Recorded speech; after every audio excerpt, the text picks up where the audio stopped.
सगळ्यांचे नेते, महाराष्ट्रवादी पक्षाचे कार्याध्यक्ष,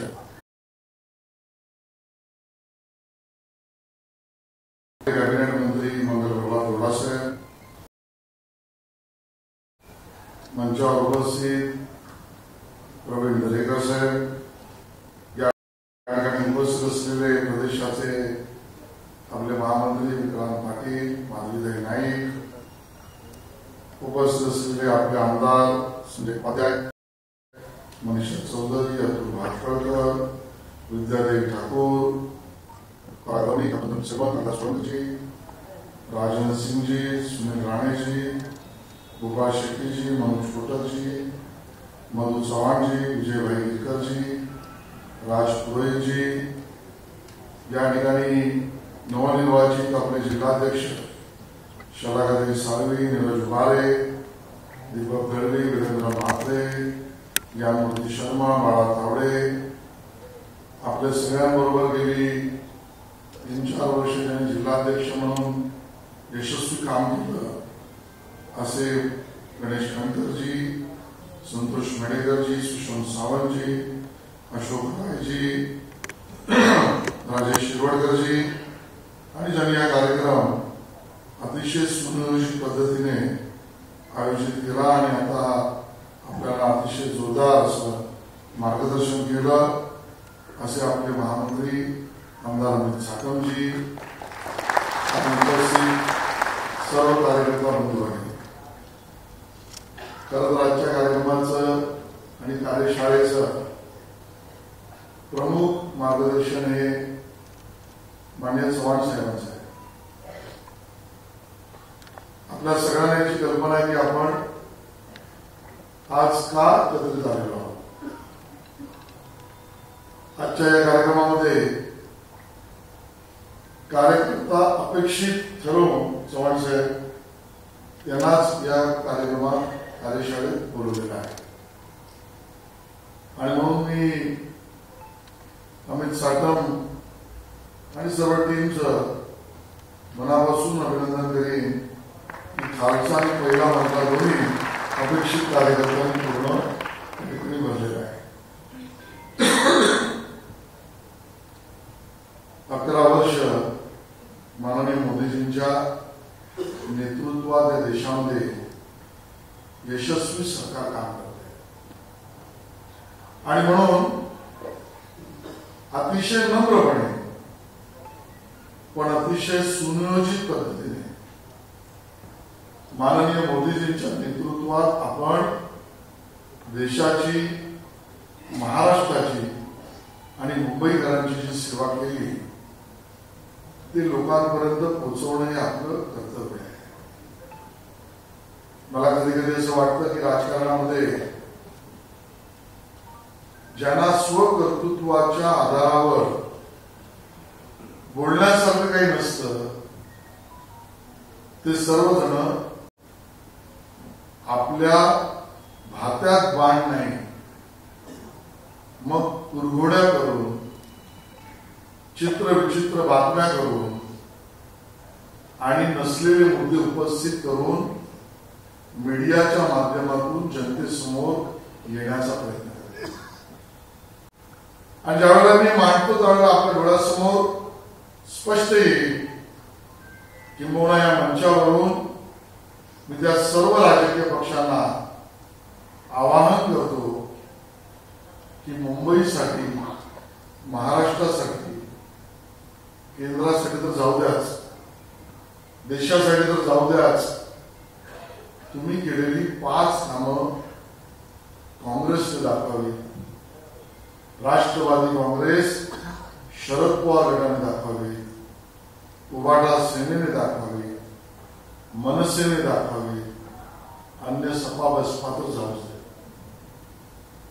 आणि मग होय आम्ही मुंबईकरांसाठी ही 5 कामं केलीत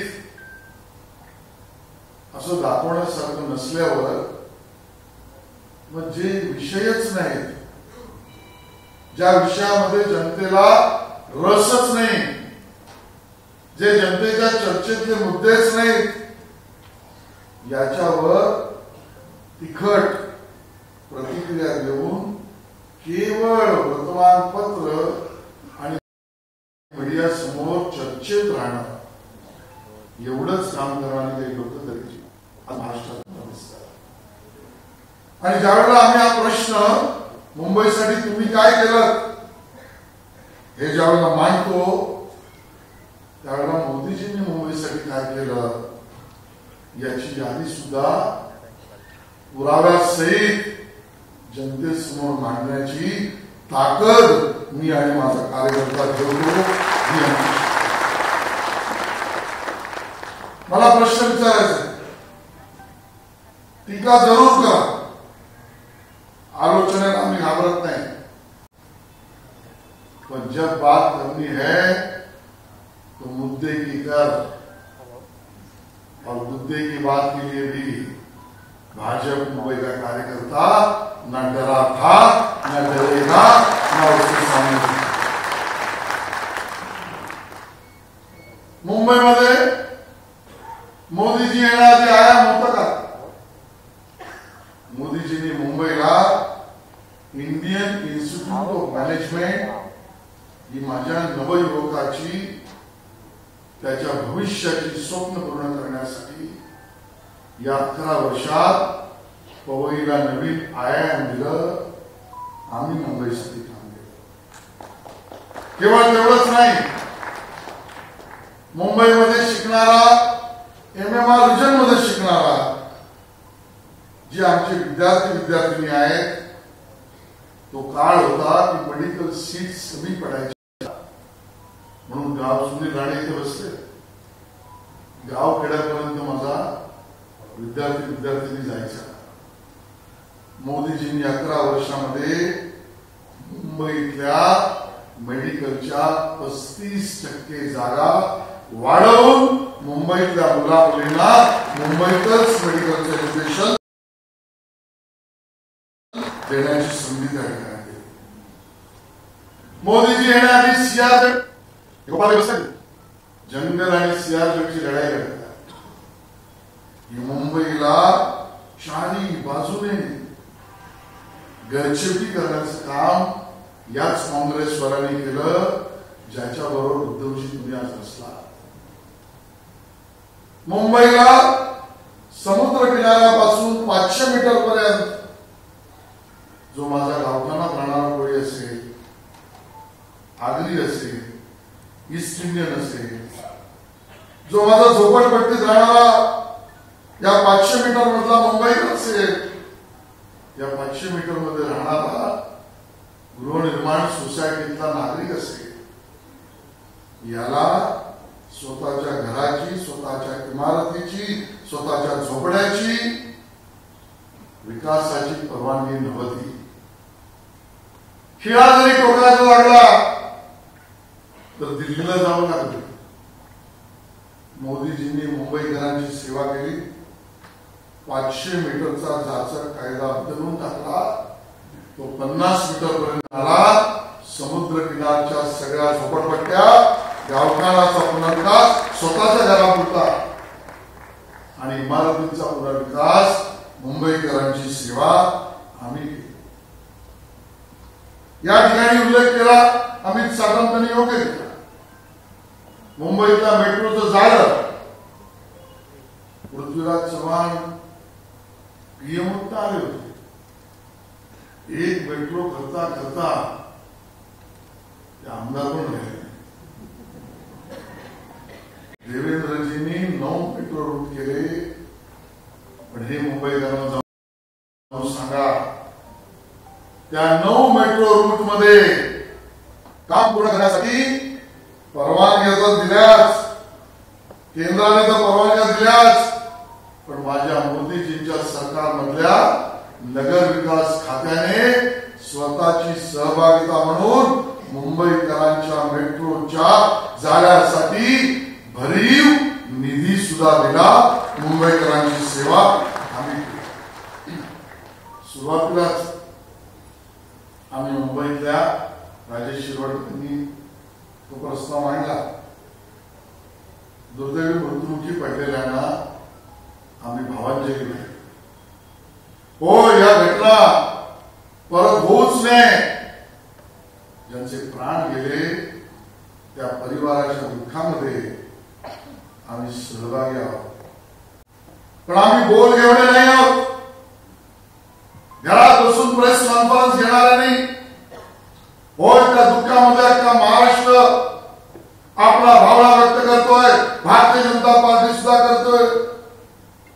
घडलेल्या प्रसंगातून परत अशी दुःखद घटना घडूच नये म्हणून मोदीजीच्या सरकारने या मुंबईतल्या उपनगरीय रेल्वेच्या काँग्रेसच्या काळात साध्या प्लॅटफॉर्मच्या हाईट सुद्धा रेल्वेच्या डब्यापर्यंत नव्हत्या.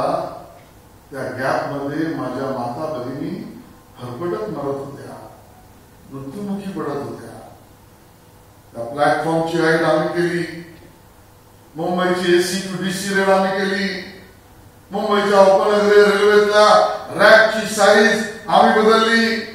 मुंबईच्या उपनगरीय रेल्वेत 12 डबे 12 डब्याचा प्लॅटफॉर्म मोदीजींनी केला. मुंबईच्या उपनगरीय रेल्वेच्या प्लॅटफॉर्मवर एस्केलेटर, बरोबरीने लिफ्ट. मुंबईकरांची सेवा आम्ही केली. तुम्ही काय केलं ते सांगा. हे जनतेपर्यंत पोहोचवण्याचं काम आपल्या सगळ्यांना करायचं. विरोध करायला सगळे उभे आहेत. मला तर कधी कधी आश्चर्य वाटतं अतुलजी की उद्धव ठाकरेजींचं डोकं कसं चालतं की नाही असं प्रश्न मी राजकीय दृष्टीने म्हणतो. आणि मग मुंबईतल्या सगळ्या विकास कामांना विरोध.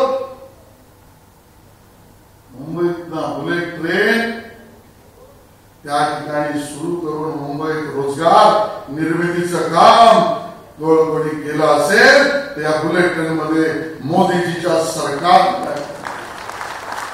आज मुंबईत आम्ही जगाला दाखवतोय. होय, मनोज पटक तुम्ही होतात त्या ठिकाणी जेवढा अश्विनी वैष्णवीजी बरोबर त्या सुरुंगाला त्यावेळेला हात द्यायचं काम केलं तेव्हा जगातलं आश्चर्य सुरू झालं. आम्हाला वाटलं की ठाण्याच्या खाडीत ना पाण्याखालून माझी मेट्रो नाही बुलेट ट्रेन जाणार. आणि अशा पद्धतीने चेनाबवर तर मोठा ब्रिज. पण मी केवळ मुंबई पुरता बोलतोय. पाण्याखालून जाणारी बुलेट ट्रेन हे मुंबईकरांचं स्वप्न पूर्ण करण्याचं काम मोदीजीच्या सरकारने त्या ठिकाणी केलं आहे.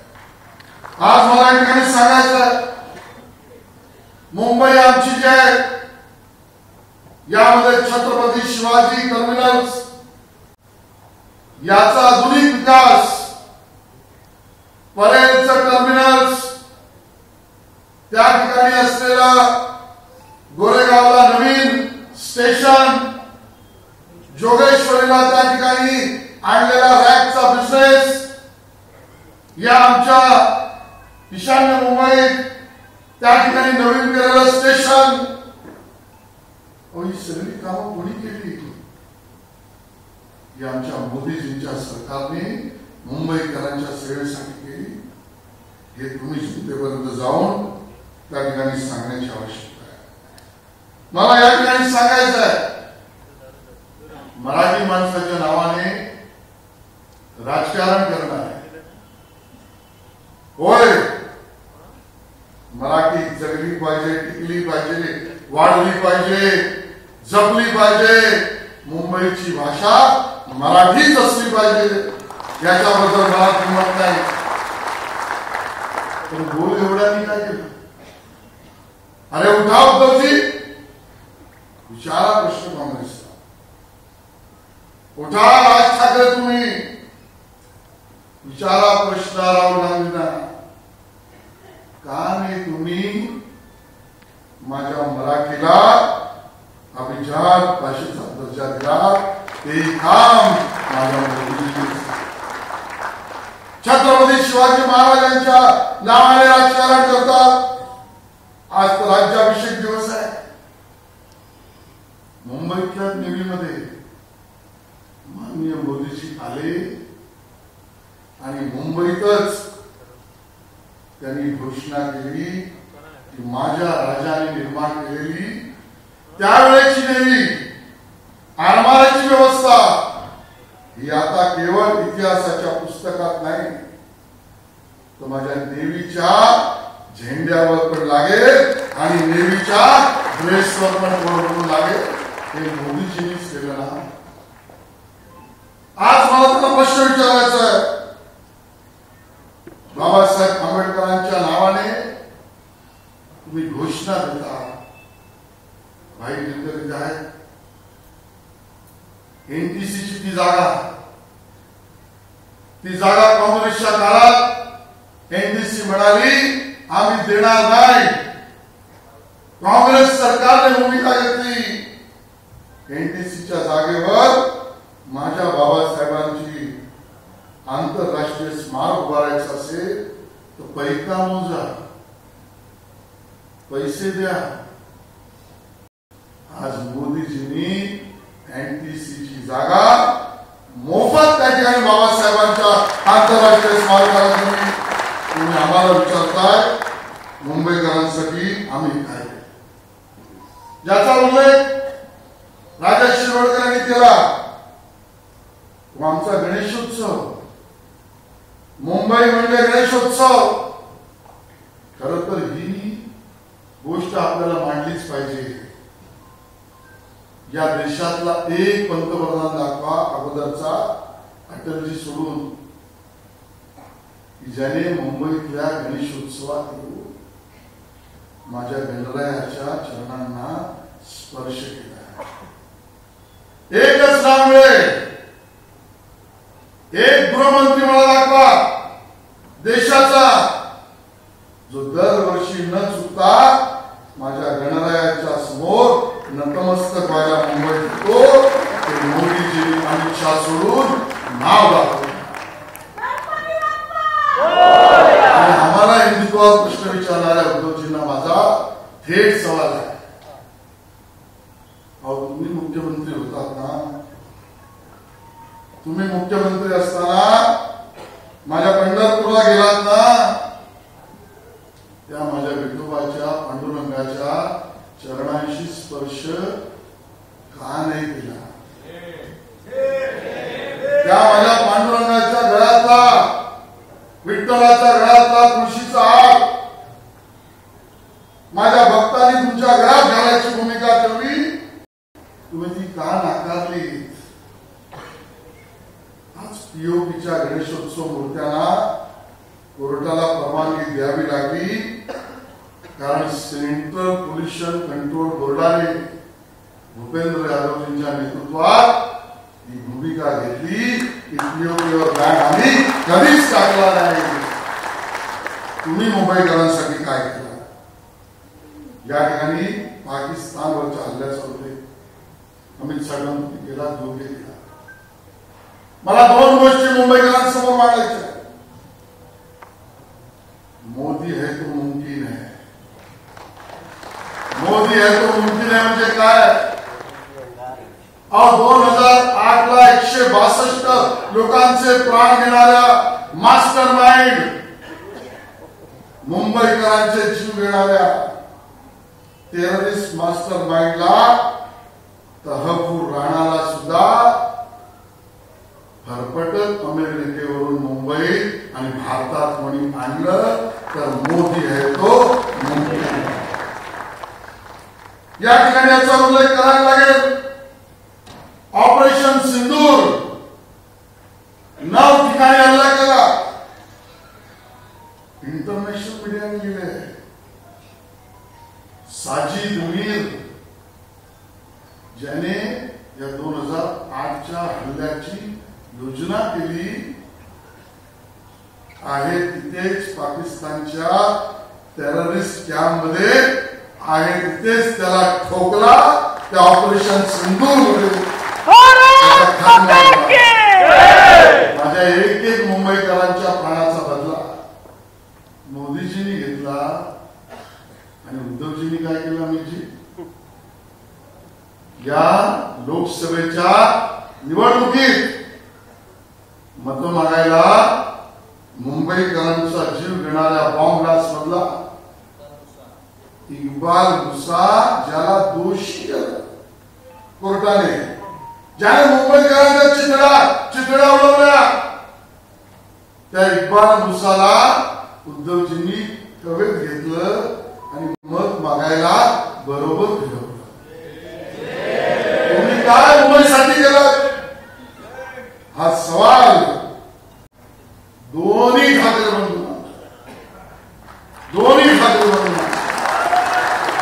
काँग्रेस आणि राष्ट्रवादी तर जाऊ द्या, त्यांचा काही संबंधच नाही. धारावीवर चर्चा करताना होय ऑन फ्रंट फूट धारावीच्या विषयात सुद्धा आम्ही चर्चा करत आहे. केंद्राने निर्णय केला, रेल्वेने जागा मोफत दिली. मुंबईच्या इतिहासात कधी झालं नाही. पात्र झोपडपट्टी धारकांना तर घर मिळणारा कायदाच आहे.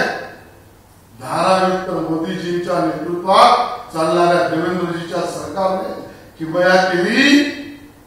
पात्रला तर देऊच, पण अपात्रलाही इथेच घर देऊ ही मुंबईकरांच्या अपेक्षा. काँग्रेसवाल्यांनो, तुम्ही तर माथ्यावर मुंबईच्या एशिया सगळ्यात मोठी झोपडपट्टी धारावी हा शिक्का मुंबईकरांना मारला. देवेंद्रजी आणि मोदींनी देशातलं सगळ्यात मोठं अर्बन रिन्युअल म्हणजे धारावीचा पुनर्विकास, मोकळ्या जागांची निर्मिती हे यश. आणि म्हणून माझी विनंती आहे, या 11 वर्षाच्या कार्यशाळेत मुंबईसाठी आपण काय केलं मी थोडक्यात मांडले. अजून अर्ध्या तासाचे मुद्दे हे जनतेसमोर मांडा. आपण नम्रतेने मुद्दा मांडा आणि जी अपेक्षा मुंबईकर करतोय, आपली मेहनत सांगते. महानगरपालिकेच्या निवडणुका केव्हाही येऊ देत, महायुतीचं सरकार येईल, पण भाजप नंबर 1 चा मोठा पक्ष नाही, उद्धव ठाकरे या दिशेने कामाला लावूया. धन्यवाद. जय हिंद, जय महाराष्ट्र. जोरदार टाळ्या वाजवून आपल्या अध्यक्षांचे